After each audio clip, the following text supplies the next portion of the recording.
Princess Margaret was born on a stormy, late summer's night at the ancestral home of her mother's family, Glamis Castle. Her sister, the Princess Elizabeth, was 4 years old at the time. Margaret's mother really wanted to name the new baby Ann Margaret.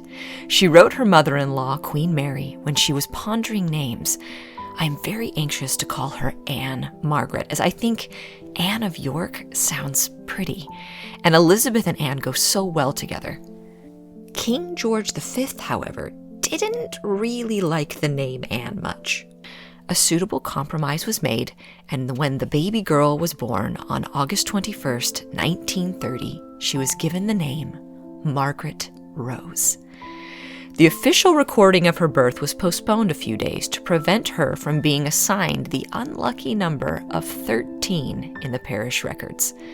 Princess Margaret was the first senior member of the royal family to be born in Scotland in over 3 centuries.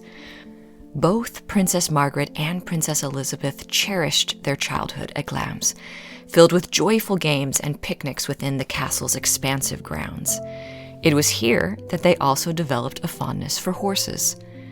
The princesses would go on to have a Scottish governess named Marion Crawford that they lovingly called Crawfie.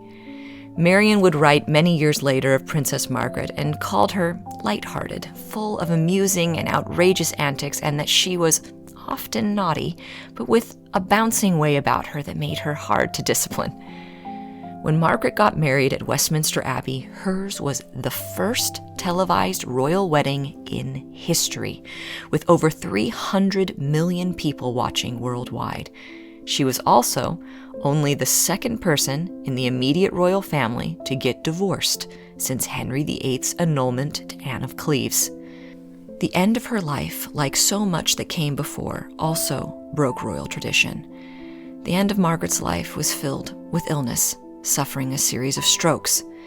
It was her original wish to be buried in the same crypt as her father at Windsor Castle, but there was not enough space for Margaret to be laid to rest there.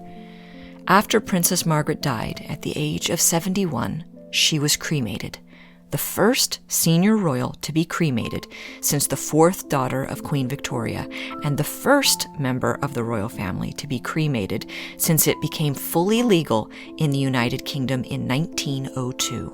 Margaret's ashes were placed inside the King George VI Memorial Chapel in St. George's Chapel 2 months later. A special memorial plaque was also placed at Glamis Castle, commemorating her life and the connection to the place she was born.